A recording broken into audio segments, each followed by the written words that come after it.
अस्सलाम वालेकुम, मैं हूं मरियम नवाज, मेरे साथ है वसीम मलिक। आप देख रहे हैं फ्रॉम कोर्ट रूम नंबर 1। आज तारीख है 8 जनवरी 2025।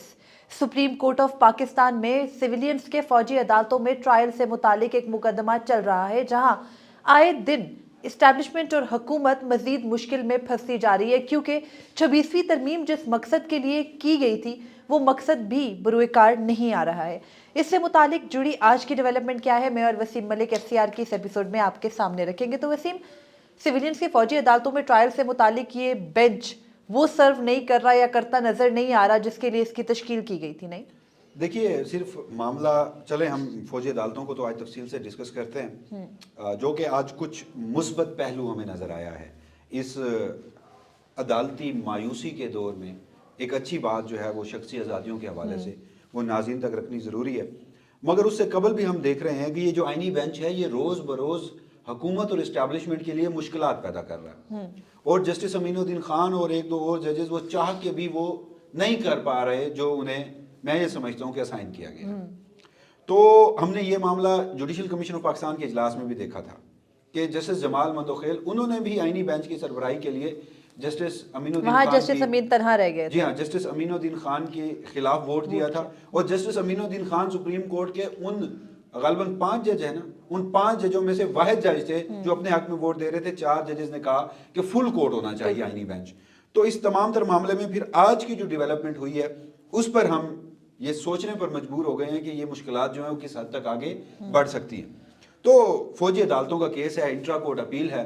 23 अक्टूबर 2023 का जस्टिस इजाजुल एहसन की सरबराही में 5 रुकनी बेंच का एक लैंडमार्क जजमेंट था शख्सी आज़ादियों के हवाले से। तो उसके खिलाफ ये जो इंट्रा कोर्ट अपील और वजारत दिफा का इस मामले में दलाइल देना, तो आज ख्वाजा हारिस साहब तो रोस्टम पर मौजूद थे, दलाइल भी थे, लेकिन उनके दलाइल से ज़्यादा आज मुझे जजेस के रिमार्क्स अहम लगे। वो जो सवालात पूछे गए हैं, कल भी ख्वाजा हारिस को आड़े हाथों लिया गया, आज भी आड़े हाथों लिया गया। ना तो कल उनकी तैयारी थी ना आज तैयारी थी। इसलिए हमने कल कहा था कि वजारत दिफा के वकील के पास दिफा खत्म हो चुका है। सिर्फ तैयारी का मसला नहीं है, मसला ये है कि एक गैर कानूनी, गैर आईनी, दुनिया में जिसकी मिसाल नहीं मिलती, उस अमल को सिर्फ अपने बयानिए की वजह से करने के लिए कोई उनको तोजी और वजह नहीं मिल रही है। वो जितनी मर्जी नज़ायर निकाल के रख लेंगे। वही ख्वाजा हारिस साहब हैं जो पाकिस्तान तहरीक इंसाफ को भी डिफेंड कर रहे थे, तो उनसे नहीं बन पा रही है बात। मगर इससे पहले कि हम उस एक डिस्टिंक्शन पे आए जिस पे रिलाई करके बार बार कहा जाता है कि सिविलियंस का फौजी अदालतों में ट्रायल हो, ये बताएं कि आज हुआ क्या। देखिए, एक बुनियादी मुद्दा था कि फौजी अदालतों में ट्रायल हो सकता है या नहीं, आर्मी एक्ट और ऑफिशियल सीक्रेट एक्ट को एक्सपैंड किया जा सकता है या नहीं सिविलियंस की हद तक। तो समात का जैसे आगाज होता है, बेंच के एक रुकन है जस्टिस मोहम्मद अली मजहर। पता नहीं अब उन्हें मुस्तकबिल की चीफ जस्टिसशिप नजर आ रही है, आईनी बेंच की सरबराही नजर आ रही है, क्या पता ऑफर हो चुकी हो। तो इस सारी वजूहात में हमने देखा कल भी और आज भी कि वो उस 5 अक्टूबर वाले 23 अक्टूबर वाले उस 5 रुकनी बेंच की जजमेंट के खिलाफ हमें दिखाई देते हैं। तो उसमें ख्वाजा हारिस के पास एक नुक्ता था कि उस बेंच ने आइन के आर्टिकल 8 की सब सेक्शन 3 और 5 की दुरुस्त तशरीह नहीं की। तो आज खुद कहना पड़ा जस्टिस मोहम्मद अली मजहर को कि ख्वाजा साहब आप जरा वो हमें बताएं ना कि वो जो आप कह रहे हैं कि जो माजी का बेंच था उसने आइन की दुरुस्त तशरीह ना करके फैसला दिया। तो ख्वाजा हारिस साहब ने एक मरतबा फिर वो नुक्ता अदालत के सामने रखा। तो वो नुक्ता समझाने के लिए हमें थोड़ा सा माजी में जाना पड़ेगा। Brigadier retired FB Ali case था, वो जरा आप बता दीजिए, मैं चाहता हूँ, फिर मैं आगे आज की कार्रवाई बताता हूँ। ब्रिगेडियर रिटायर्ड FB अली बार बार हवाला दिया जाता है सुप्रीम कोर्ट ऑफ पाकिस्तान के बेंच में। पहले भी जब 23 अक्टूबर 2023 का फैसला आया था, उससे पहले भी इसी मुकदमे पर बेस करके अटॉर्नी जनरल बेंच को ये कायल कर रहे थे कि सिविलियंस का फौजी अदालतों में ट्रायल हो सकता है। तो ब्रिगेडियर FB अली थे कौन?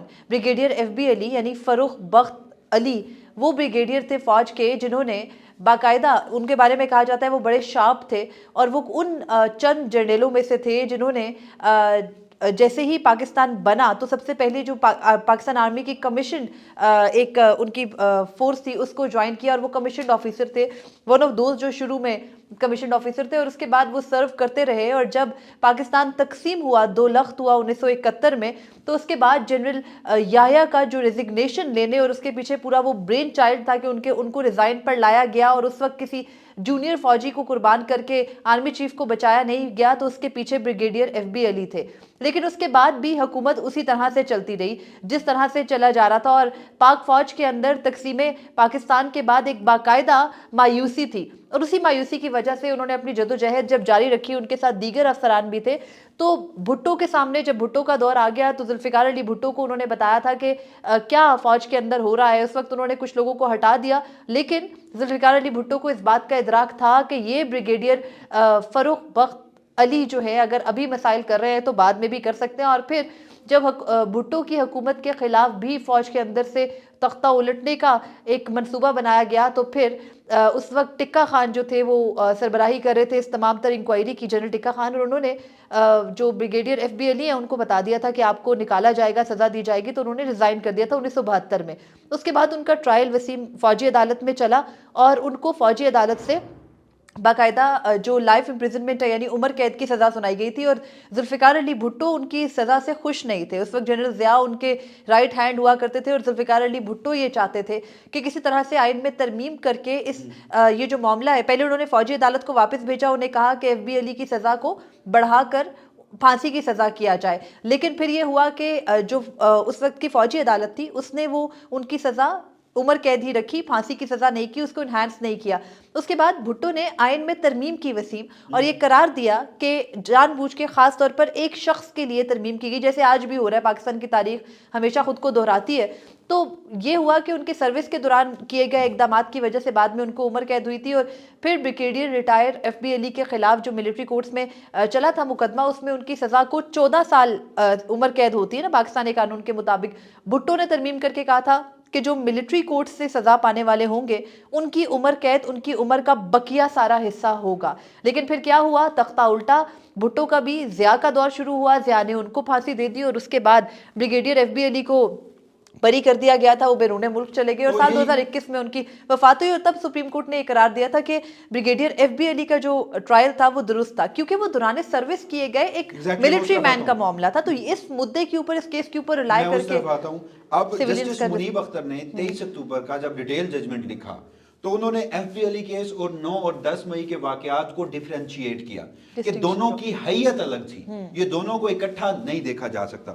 خواجہ حارث نے آج یہ معاملہ عدالت کے سامنے رکھتے ہوئے کہا کہ جسٹس منیب اختر نے آئین کے آرٹیکل 8 سب سیکشن 3 اور 5 کی درست تشریح نہیں کی، کیونکہ انہوں نے ان دونوں معاملات کو الگ الگ رکھا۔ یہ سوال تو عدالت کے سامنے تھا ہی نہیں، تو وہ بینچ جو ہے وہ اس معاملے پر کیوں لکھ رہا تھا، حالانکہ طے یہ ہو چکا تھا کہ بریگیڈیئر ریٹائرڈ ایف بی علی جو ہیں وہ سویلین ہیں اور ان کا فوجی عدالتوں میں ٹرائل ہوا۔ جب یہ نقطہ رکھا گیا تو پھر جسٹس جمال مندوخیل انہوں نے ایک مرتبہ پھر کہا کہ ہم اس معاملے پر آپ سے متفق ہوں یا نہ ہوں یہ بعد کی بات ہے، مگر 9 مئی والے تو فورسز سے تعلق ہی نہیں رکھتے تھے، یعنی بریگیڈیئر ایف بی علی فورسز سے تعلق بریگیڈیئر ہے نا، بریگیڈیئر ریٹائرڈ، تو انہوں نے کہا کہ 9 مئی والے تو فورسز سے تعلق ہی نہیں رکھتے تھے، اور آج کل ایک اصطلاح استعمال ہوتی ہے ایکس سروس مین، تو 9 مئی والے تو وہ بھی نہیں تھے، وہ عام شہری تھے۔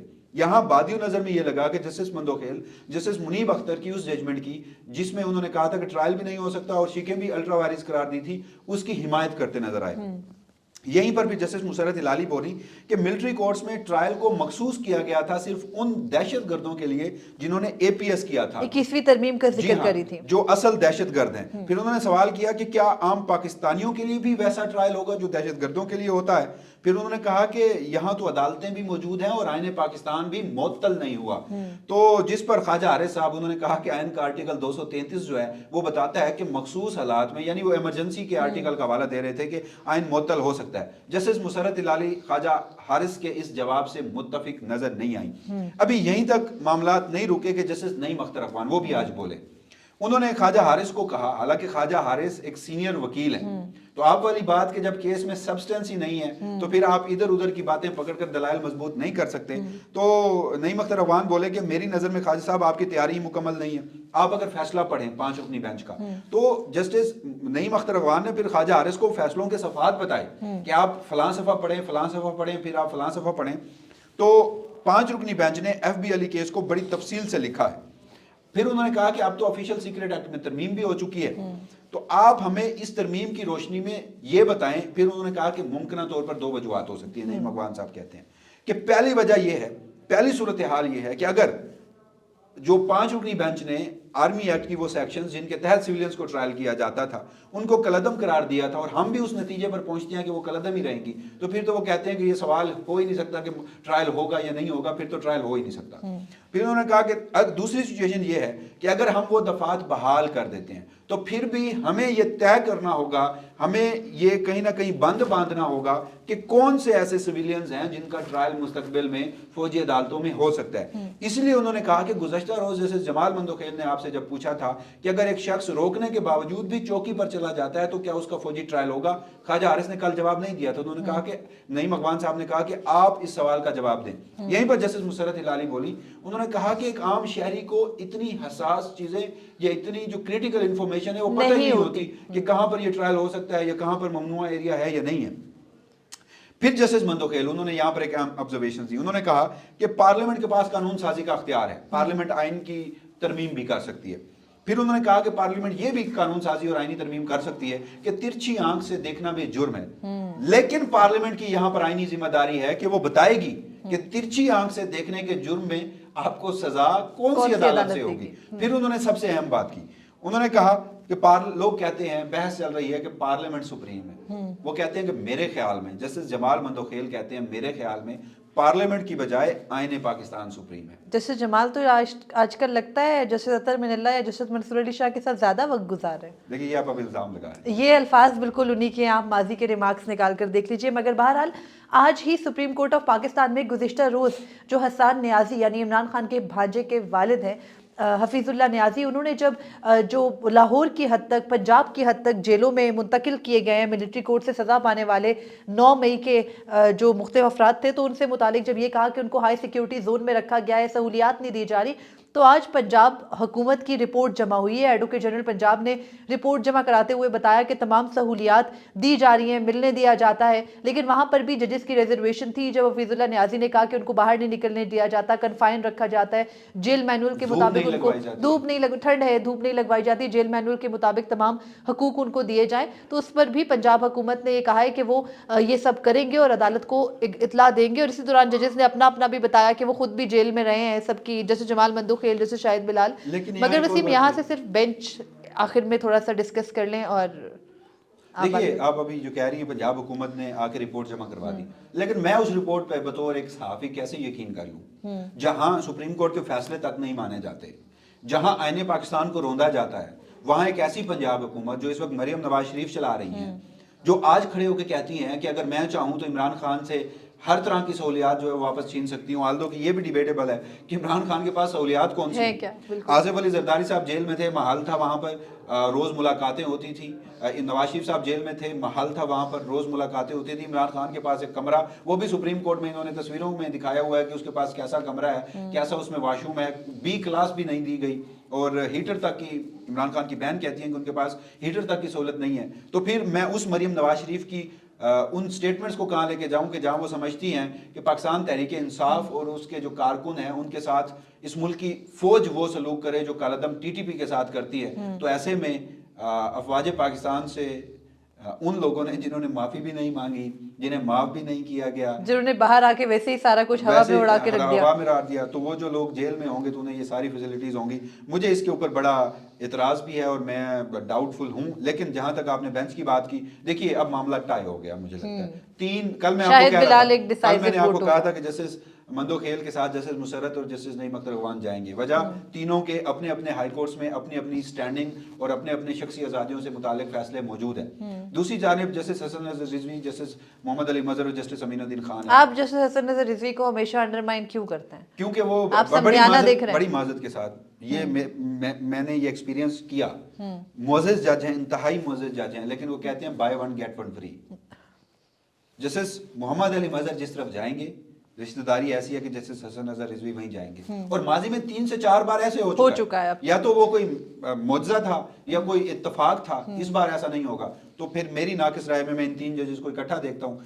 अब बाल जो है वो जैसे शाहिद बिलाल हसन के कोर्ट में है कि वो जिस तरफ जाएंगे फौजी अदालतों का मामला उस तरफ जाएगा। तो फिर मुझे जस्टिस जमाल मंदोखेल वाला जो साइड है वो ज्यादा भारी ही दिखाई देती है मेरी असेसमेंट के मुताबिक। देखिए माजी में भी होता रहा कि जैसे जमाल मंदोखेल और दीगर जजेस की ऑब्जर्वेशंस कुछ और होती थी, फैसले कुछ और होते थे। हो सकते हैं। अब भी हम मौजूदा सिनेरियो को रखकर आपके सामने चीजें रख रहे हैं, मुमकिन तौर पर कुछ भी हो सकता है, लेकिन एक चीज मैं इस पर शोर हूँ, जस्टिस मुसर्रत हिलाली, जस्टिस नईम अगवान और जस्टिस जमाल मंदोखेल काजी फैज ईसा के होते हुए कुछ और थे, उनके बगैर कुछ और होंगे, इसमें कोई शक नहीं है। और आज ही पंजाब हुकूमत की जमा रिपोर्ट से ये भी पता चल गया बिलाखिर, और हमारी दी खबरों की तस्दीक हो गई कि वो सारे सिविलियंस जिनको फौजी अदालतों में 9 मई के वाकयात की पादाश में ट्राई किया गया, उन पर ऑफिशियल सीक्रेट एक्ट का सेक्शन 3 लगाया गया, यानी ममनुआ जगहों पर जाकर उनकी तशहीर करने का जुर्म, और उसी की जुर्म की पादाश में उनको सजाएं हुई। सुप्रीम कोर्ट ऑफ पाकिस्तान में कल दोबारा इस केस की समाअत होगी। तफसीलात आपके सामने रखेंगे। मुझे और वसीम मलिक को दीजिए इजाजत। अल्लाह हाफिज। अपने फीडबैक से जरूर आगाह कीजिएगा।